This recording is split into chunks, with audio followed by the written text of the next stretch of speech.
Please subscribe আসসালামু my আলাইকুম YouTube viewers. channel.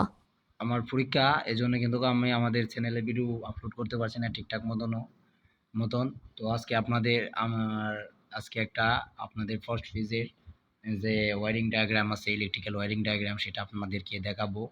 আর ফ্রিজের যেই চক্রটা চলে, গ্যাসের যে সার্কুলেশনটা হয়, সেটাও কিন্তু আপনাদের ড্রয়িংয়ের মাধ্যমে দেখাবো। আসলে সেটা তার মধ্যে কিভাবে গ্যাস সার্কুলেশন হয়, কিভাবে গ্যাস চলাচল করে। তো আমাদের ফ্রস্ট ফ্রিজে কিন্তু আমাদের কি কি থাকে? ফ্রস্ট ফ্রিজ, তো ফ্রস্ট টাইপ ফ্রিজে ফ্রস্ট টাইপ ফ্রিজ ফ্রিজ বা রেফ্রিজারেন্ট যাই বলেন, তো এখানে আমাদের প্রথমে থাকবে কিন্তু একটা প্লাগ থাকে, যেটার মাধ্যমে আমাদের পাওয়ার সাপ্লাই দেওয়া হয় 220 ভোল্ট 3 পিন প্লাগ। তো সেটা 3 পিন প্লাগ থাকে, এফইউএলজি প্লাগ। তো এটা হচ্ছে আমাদের 3 পিন প্লাগ থাকবে একটা। 2 নম্বরে থাকবে কি? 2 নম্বরে থাকবে একটা thermostat switch, thermostat switch switch থাকবে একটা। 3-এ থাকবে একটা ওভারলোড প্রোটেক্টর, মোটরে থাকে ওভারলোড প্রোটেক্টর থাকবে, ওভারলোড প্রোটেক্টর। এটা ওভারলোড প্রোটেক্টর থাকবে একটা। কম্প্রেসর মোটর থাকবে একটা, চারে থাকবে কম্প্রেসর মোটর। কম্প্রেসর মোটর থাকবে এক পিস, মোটর থাকবে একটা, যেটা কিনা আপনাদের গ্যাস সার্কুলেশন করবে, তো যেটার মাধ্যমে ফ্রিজটা ঠান্ডা হয়। তো 5 নম্বরে থাকবে আপনার রিলে, RELAY রিলে। 6 নম্বরে থাকবে আপনার একটা 6 নম্বরে থাকবে একটা ডোর সুইচ। তো আমরা যেটাই শিখি না কেন, সেটা কিন্তু আমরা চাইবো ইংলিশে তার করার জন্য। আমাদের দেখা গেছে বিভিন্ন ভাবে আমরা কিন্তু আন্তর্জাতিকভাবে কিন্তু সেই কাজগুলো ইংলিশে বেশিরভাগ ব্যবহার করা হয়, ইংলিশে কিন্তু তার নামকরণ করা হয়। এখান থেকে দেখা গেছে এগুলোর বাংলার নাম কিন্তু যে কোনো ইলেকট্রিক্যাল কাজেরই কিন্তু বাংলা নামগুলো কিন্তু কত সহজে পাওয়া যায় না, ইংলিশ নামে বেশিরভাগ ব্যবহার করা হয়। তো এটা আন্তর্জাতিকভাবে নাম দেওয়া হয়। তো আর এটা থাকে ক্যাবিনেট, থাকবে ক্যাবিনেট, একটা ল্যাম্প থাকবে। তো ক্যাবিনেট ল্যাম্প থাকবে এক পিস। এখন এইগুলা দিয়ে একটা ফ্রস্ট টাইপ ফ্রিজের যে ওয়্যারিং করা হয়, সেই ওয়্যারিংটা আমি আপনাদের দেখাবো। তো চলুন আমাদের যে ফ্রস্ট টাইপের ফ্রিজের সেটার ওয়্যারিংটা আপনাদেরকে দেখাই। তো আমাদের প্রথমে একটা কি থাকে, 1 নম্বরে আছে একটা 3 পিন, ধরেন এটা 3 পিন প্লাগ। হ্যাঁ, 3 পিন প্লাগ। তারপরে রয়েছে একটা থার্মোস্ট্যাট সুইচ। তো আমি এখানে একটা থার্মোস্ট্যাট সুইচ এঁকে নিলাম। আর কি লাগতেছে একটা মোটর। তো সেটাকে আমি এখানে একটা মোটর এঁকে নিলাম। তো আমি এখানে একটা মোটর নিলাম। তারপর আগে আপনাদের রিলে। তো আমি মোটরটা এখানে, এটা মোটরের কয়েল। তারপর আমি একটা রিলে নিতে হবে। তো আমাদের একটা রিলে নিতে হবে, কিন্তু এটার যে রানিং স্টার্টিং এর মাথা আছে, সেই মাথায় কিন্তু আমাদের একটা রিলে লাগাতে হয়। তো আমাদের রিলের কিন্তু কয়েল থাকে। তো আমাদের রিলে ধরেন এইভাবে নিলাম। তো আমাদের রিলের এই যে প্রান্ত আছে, এই প্রান্ত থেকে আমাদের একটা রিলের কয়েল নিলাম। তো সেটা হচ্ছে রিলে, আমাদের রিলে। এটা আমাদের রিলে নাম্বারিংটা কত হচ্ছে? রিলে নাম্বারিংটা হচ্ছে 5। তো সেটা আমি 5 নিলাম। আর এটা হচ্ছে আপনাদের কম্প্রেসর মোটর, যেহেতু সেটা আমরা কম্প্রেসর মোটর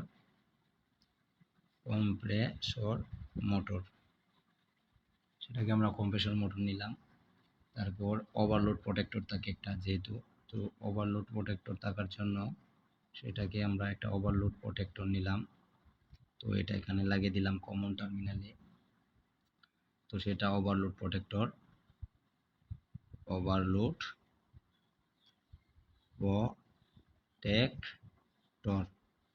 আবার এটা কিন্তু এটা ওভারলোড প্রোটেক্টর নিলাম। তো আবার আমাদের একটা ল্যাম্প থাকে আর একটা ডোর সুইচ থাকে। তো আমি এখানে একটা ডোর সুইচ নিলাম, ধরেন এটা একটা সুইচ আর একটা ল্যাম্প থাকে। তো সেখানে আমি একটা বাতি নিব, ধরেন এটা একটা বাতি। হুম হুম এটা একটা বাতি নিলাম। তো আমাদের এখানে কয়টা জিনিস, একটা এটা হচ্ছে আপনার 1 নম্বরে দিলাম একটা প্লাগ, 3 নম্বরে 2 নম্বরে দিলাম একটা থার্মোস্ট্যাট, এটা থার্মোস্ট্যাট সুইচ, এটা কিন্তু প্লাগ, 3 পিন 3 প্লাগ, ও 3 প্লাগ একটা, আবার একটা thermostat switch, thermo thermostat switch, সেটা কিন্তু মেকানিক্যাল সুইচ। হুম আর এটা হচ্ছে পুশ বাটন সুইচ, এটা ডোর সুইচ, যেটাকে ডোর সুইচ বলা হয়, ডোর সুইচ, এটা ডোর সুইচ। আর এটা হচ্ছে ক্যাবিনেট ল্যাম্প, যেটা বললাম ক্যাবিনেট ল্যাম্প। তো এটা আমি ল্যাম্প সিলেক্ট করে দিচ্ছি, এটা একটা ল্যাম্প। তো এখন এটার যে ওয়ারিংটা থাকে, এটা কিন্তু আমাদের বাসা বাড়িতে অ্যাভেলেবেল ব্যবহার করা হয়। বেশিরভাগই আমাদের 70% ফ্রিজের ওয়ারিংটা কিন্তু এরকমই হয়। আমরা গ্রামের বাসা বাড়িতে আমরা যা দেখি, তো শহরে হয়তো বা অনেক দামি দামি, তারা তাদের টাকা পয়সা বেশি, তারা ভালো দামি বেশি টাকা দিয়ে বেশি দামের মূল্য দিয়ে জিনিস কিনতে পারে, কিন্তু গ্রামে তাদের তো অল্প টাকা, তার জন্য তারা কিন্তু দামি জিনিসগুলো কিনতে পারে না। তো আমাদের প্রথমে এই যে পেজ থেকে কিন্তু এই যে দেখেন আমাদের এখান থেকে একটা লাইন পেজে চলে যায় থার্মোস্ট্যাট সুইচে এখানে যাওয়ার পর দেখেন এটা এখানে এইভাবে থাকে, আর এখানে একটা প্রান্ত থাকে, আর এটা এইভাবে সুইচিং করে। আর এটার দেখবেন একটা থার্মোস্ট্যাট সুইচের একটা নব থাকে, এই মাথায় একটা নব থাকে, যেটার মাধ্যমে গ্যাস থাকে। আর এখানে কিন্তু একটা বেলুনের মতো থাকে। তো আশা করি বুঝতে পারছেন। তো এখানে যখন আমাদের পাওয়ার সাপ্লাই দেওয়া হয়, এটা আমি আপনাদের বোঝাবো। তো আমাদের এখান থেকে ডাইরেক্ট দেখেন চলে গেছে থার্মোস্ট্যাট থেকে ওভারলোড প্রোটেক্টর থেকে আবার চলে আসছে আপনাদের কম্প্রেসারের কমন পিন থেকে আবার এখান থেকে দেখেন, এখান থেকে আমাদের নিউট্রাল নিচ্ছি।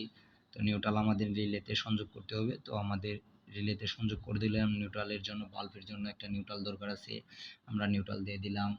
তারপর ধরেন আমাদের ডোর সুইচের জন্য নিউট্রাল দরকার আছে। তো এইগুলা বাল্ব কিন্তু দেখবেন আপনাদের সিরিজ ল্যাম্পের মতো হয়ে থাকে। সেটা হচ্ছে আপনাদের লাল ইনক্যান্ডেসেন্ট ল্যাম্প, যেটা আমরা 100 ওয়াট 60 ওয়াট ব্যবহার করতে পারি, সেইগুলো লাইটগুলো কিন্তু ইনক্যান্ডেসেন্ট ল্যাম্প বলা হয়। এটাও কিন্তু ইনক্যান্ডেসেন্ট ল্যাম্প। তো আমাদের এখানে সুইচের মাধ্যমে এটাকে আমি এখানে নিউট্রাল দিয়ে দিছি, দেখেন এখান থেকে কিন্তু নিউট্রাল সোর্স পেয়ে যাচ্ছে, এই দিক থেকে আসে এইদিকে, এই দিক থেকে এইদিকে। তো আমাদের দরকার কি ফেজ, আরেকটা ফেজ এখানে দিয়ে দিলাম। তো আমাদের দরজাটা যখন খোলা পড়বে, দরজাটা, তো আমি এটা বিস্তারিত বলছি। তো এখন আমি আগে কাজটা করে নেই। তো এখানে দেখেন আমাদের লাইন দেওয়ার পর এল দিচ্ছি, লাইন দেওয়ার পরে দিক দিয়ে আসছে। তারপর এখানে সুইচ হচ্ছে, সুইচিং এর বিদ্যুৎ প্রবাহের পর কিন্তু এই দিক দিয়ে আপনাদের ওভারলোড প্রোটেক্টর দিয়ে আসে কমন পিনে লাইন পাচ্ছে। আর আমাদের নিউট্রাল কিন্তু এই দিক দিয়ে এসে এই দিক দিয়ে রিলে হয়ে এই দিক দিয়ে যাচ্ছে, সংযোগ পাচ্ছে। তো এখন এইভাবেই ফ্রিজের যে ওয়ারিংটা করা থাকে এইভাবেই করা থাকে। তো এই যে এই ল্যাম্পটা এখানে নিউট্রাল আছে, এখানে থেকে দেখেন আমরা লাইন নিয়ে আসছি, লাইন নিয়ে আসার পর দেখেন দরজাটা যখন আমরা খুলি, পোস্ট সুইচ যেহেতু আমি আপনাদের আগেই বলছি, সেটা কিন্তু এটার সাথে কানেক্টেড করা থাকে। দরজাটা খোলার পর দরজাটা খোলার পর কিন্তু এই দিকে ধরেন, এই দিকে একটা স্প্রিং ব্যবহার করা হয়েছে, এখানে একটা আপনার মাথা টার্মিনাল ধরেন, এই দিক থেকে স্প্রিং এই দিকে ধাক্কা দিয়ে রাখছে, দরজাটা লাগাই দেওয়ার পর ধাক্কা দিয়ে রাখছে। দরজাটা খোলার পর কিন্তু বাতিটা জ্বলে ওঠে, এই বাতিটা আমাদের জ্বলে ওঠে। তো এই বাতিটা জ্বলে ওঠে, তারপর কিন্তু আমাদের ফ্রিজের দরজাটা খোলার পরেই কিন্তু আমাদের এই বাতিটা জ্বলে। শুধু এই সব ফ্রিজের মধ্যে কিন্তু শুধু একটা বাতি থাকে, একটা কম্প্রেসার থাকে দুটা, একটা ওভারলোড থাকে, একটা রিলে থাকে, আর থার্মোস্ট্যাট সুইচ থাকে। তাছাড়া কিন্তু আমাদের এই ফ্রিজে আর কোনো কিছু নেই। তো এইভাবেই কিন্তু আমাদের ফ্রিজটা কাজ করে। দেখেন কিভাবে কম্প্রেসারকে ওভারলোড কিভাবে কম্প্রেসারকে প্রোটেক্টর করে। ধরেন আমাদের কম্প্রেসারটা চলতে চলতে চলতে চলতে গরম হয়ে গেছে, তখন অনেক গরম হয়ে গেছে, অনেক লোড নিচ্ছে। তারপরে কিন্তু আমাদের এই যে ওভারলোড আছে, ওভারলোডের একটা টেনশন প্লেট আছে, টেনশন প্লেটে এটা এমনভাবে তাকিয়ে দেখেন, এভাবে তাকিয়ে, এভাবে আর এভাবে তাকিয়ে, এভাবে আর থাকে। তো এটা যখন থাকে, এই দুইটা প্লেট থেকে একটা প্লেট গরম হওয়ার কারণে কিন্তু এটা কি করে, বেঁকে যায়, বেঁকে গিয়ে এটা ডিসকানেক্টেড হয়ে যায়। এই প্লেট থেকে এই প্লেট ডিসকানেক্টেড হয়ে যায়। তখন কিন্তু আমাদের এটা এটা হচ্ছে আমাদের, তখন এটা লাইন সংযোগ বিচ্ছিন্ন করে দেয়। কোন লাইন বিচ্ছিন্ন করে দেয়? আপনাদের লাইন বিচ্ছিন্ন করে দেয় থার্মোস্ট্যাটের। এখান থেকে ওভারলোড কম্প্রেসারের কমন পিন থেকে কিন্তু লাইন বিচ্ছিন্ন করে দেয়। আর থার্মোস্ট্যাট কিভাবে কাজ করে? থার্মোস্ট্যাট কাজ করে হচ্ছে, এই দেখছেন এইটা স্প্রিং এর মতো, এটার নবটা কিন্তু সাকশন লাইন কম্প্রেসারের যে সাকশন লাইন আছে, সাকশন লাইনে কিন্তু সেটা আপনাদের পেঁচানো থাকে। তো সাকশন লাইনে পেঁচানো থাকে, সেখানে আপনাদের প্রচুর পরিমাণে বরফ হয়ে গেলে সেটা কিন্তু আপনাদের এইদিকে বেলুনের মতো গ্যাস, এই গ্যাসটা এইদিকে আসে, গ্যাস এখানে নবের মাথায় গ্যাস থাকে, কোকার গ্যাস, এটা এখানে আসে। আসার পর সেখানে এসে বেলুন দেখেন, এখানে বেলুনটা ফোলার পর কিন্তু সুইচে এইদিকে আপনার, এইদিকে আমি দেখাচ্ছি, এটা কিন্তু এখানে লাইন সংযোগ শুধু যদি থাকে, তাহলে এইদিকে বেলুনটা ফোলার পর কিন্তু ধরেন সুইচটা এইদিকে কাজটা যেভাবে করছে সেই কাজটা কিন্তু আমি আপনাদের দেখাচ্ছি। ধরেন সুইচটা করার পর বেলুনটা ফুলে এই দিকে চলে আসে, তখন কিন্তু এটা ডিসকানেক্টেড হয়ে যায় থার্মোস্ট্যাট থেকে। ঠান্ডা হওয়ার পর, এটা ঠান্ডা হওয়ার পর কাজ করে, আর এটা কাজ করে আপনার মোটর গরম হয়ে গেলে অথবা ভোল্টেজ কমে গেলে মোটর গরম হয়ে যায়। বিভিন্ন সার্কিটে বিভিন্ন সমস্যা হওয়ার কারণে কিন্তু লাইনের মাধ্যমে আপনার যে ওভারলোড হচ্ছে গিয়ে আপনার বিদ্যুৎ কম প্রবাহ হলে, আপনাদের ওই মোটর গরম হয়ে গেলে, লোড বেশি থাকলে, এইসব কারণে কিন্তু ভোল্টেজ কম হলে, কারেন্ট বেশি নিচ্ছে, এজন্য কিন্তু আমাদের এই ওভারলোড প্রোটেক্টরটা কাজ করে। আবার রিলের কাজ হচ্ছে মোটরটাকে স্টার্টিং করে দেওয়া। তো রিলেটা যদি ভালো থাকে তাহলে মোটরটা স্টার্টিং করে দিবে। আর ল্যাম্প তো এখানে দেখছেন ডোর সুইচ, তো এখানে আর বেসিক্যালি এখানে বোঝানোর কোনো কিছু নাই। তো আমি এটাকে সাধারণ যে ওয়ারিংটা আপনাদের বুঝালাম। তো আশা করি আপনারা একটা স্ক্রিনশট দিয়ে নিতে পারেন। তো আপনারা আশা করি বুঝতে পারছেন। তো অন্য আরেকটা ভিডিওর মাধ্যমে আমরা দেখাবো সেটার গ্যাস সার্কুলেশন কিভাবে হয়, গ্যাস কিভাবে কোন কোন জায়গাতে যায়, আর এটা কতটুকু গ্যাস চাষ করতে হয়, সবগুলো আমরা ড্রয়িং দ্বারা দেখাবো। আমাদের চ্যানেলের ভিডিওগুলো যদি ভালো লেগে থাকে আপনাদের কাছে, টেকনিশিয়ান ভাইদের কাছে আমাদের ভিডিওগুলো পৌঁছে দিবেন। আর আমাদের চ্যানেলটি, আপনাদের চ্যানেলের ভিডিওগুলো ভালো লাগলে আমাদের চ্যানেলটা অবশ্যই সাবস্ক্রাইব করবেন। সবাই গাইস, ভিডিওটা লম্বা হওয়ার জন্য কিন্তু আমি ফ্রিজের যে সার্কুলেশন ভিডিওটা দিতে পারিনি।